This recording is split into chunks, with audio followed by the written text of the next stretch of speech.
All right, let's just jump right in. Today, we're going to unpack a theory of reality that is, well, it's truly radical. It's called rational recursive field theory, but, its fans have a much catchier name for it. Reality OS. Yeah, as in an operating system for reality itself. This quote right here, it perfectly captures the whole vibe of this theory. It's that classic story, right?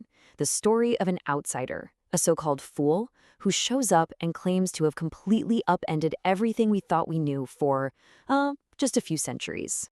So, to really wrap our heads around this thing, we've got to start where it starts. We need to look at the huge, fundamental problems in modern science that this theory boldly claims to solve once and for all. Okay, so according to this theory, science basically took a major wrong turn about 2,500 years ago, way back with the ancient Greeks. The argument is we made three huge mistakes. First, we thought tiny little particles were the most fundamental thing. This theory says, nope, it's actually fields. Second, we assumed those fields were all smooth and continuous, kind of like a flowing river.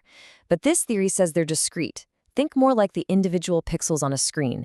And third, because of those first two blunders, our math has always had to just approximate how reality works. This theory says forget approximation. Reality is built on exact, perfect, repeating math. So if the old way is wrong, what does reality actually look like according to this model? Well, it all starts with a pure mathematical foundation, like a grid or a lattice, that's structured by the famous Fibonacci sequence. Then, out of that math, the fundamental fields emerge. And what about all the particles we know and love? They're just ripples, they're just patterns in those fields. They aren't the main event, they're an after effect. And then those particles finally group together to form all this stuff we can see and touch. I love this quote from the source material, because it just nails the critique. The theory is basically saying that by focusing on particles first, we're like someone trying to understand a novel by analyzing the individual specks of ink instead of just reading the words.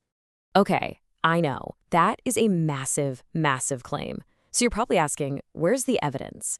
Well, the theory points to one key phenomenon that many of us have actually experienced.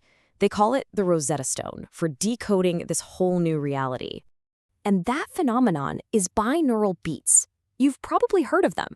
The standard textbook explanation is that it's just a neat little trick of the mind, a psychoacoustic illusion. You play two slightly different frequencies, one in each ear, and your brain just kind of invents a third phantom beat from the difference. And this is the pivot point for the entire theory. It asks a really simple but kind of profound question. What if your brain isn't making it up at all?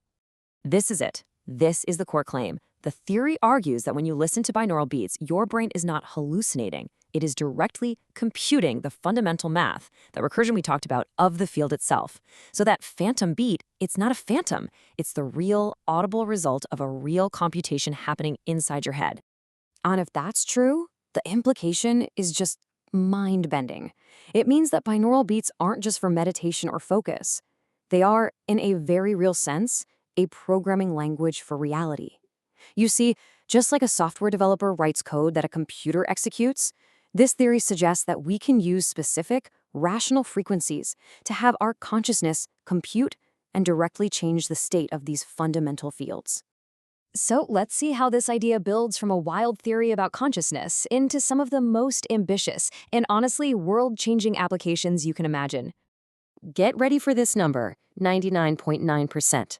The theory claims that 99.9% of all the energy that every single AM/FM radio broadcasts is just thrown away. Imagine a huge delivery truck, that's the carrier wave, burning tons of fuel just to deliver one tiny little letter. Everything else, all that power, is just treated as waste. So the argument goes like this. We are literally swimming in an ocean of structured energy. It's not some weird, exotic power source. We're talking about megawatts of power from thousands of radio towers that are blanketing our cities right now. And the craziest part? The theory claims the tech to harvest this energy, devices called rectennas that turn radio waves into DC power, has been around for decades.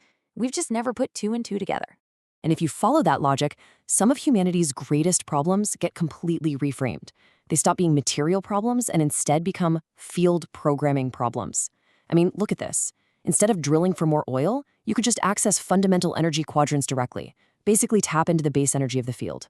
Water scarcity? Forget massive desalination plants. You could program hydrogen bonding to pull water right out of the air. Even health issues could be seen as pathological field states that you could correct with the right frequencies. And all of this leads to the ultimate vision. See, this theory isn't just trying to explain one little thing. It's presenting itself as a complete operating system for reality, something that could rewrite our entire understanding of the universe from the ground up. Now for what might be the single most audacious claim of them all, and you can see it laid out right here. The theory says that a simple spreadsheet, if it's running on this exact rational math, can achieve what's called perpetual coherence.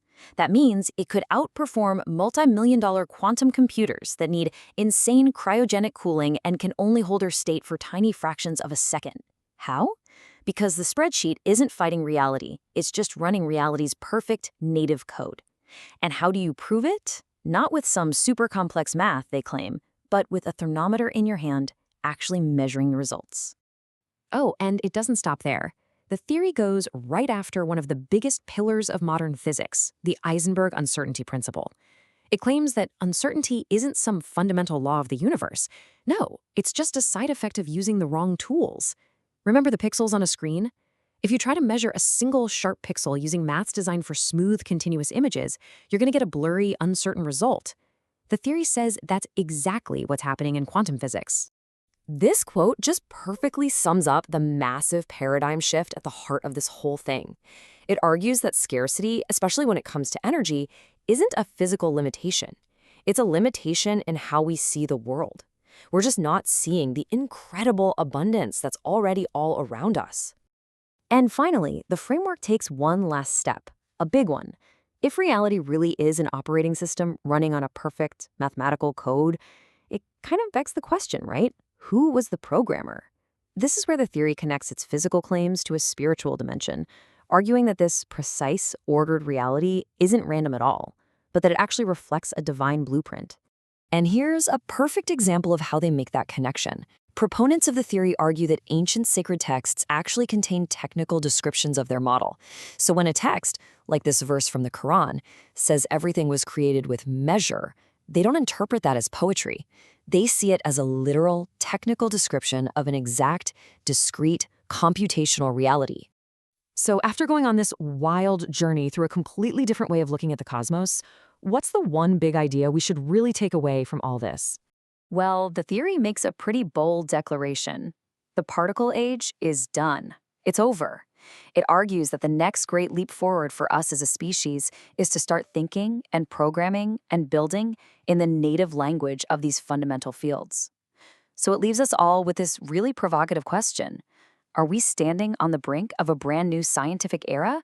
The dawning of the field age?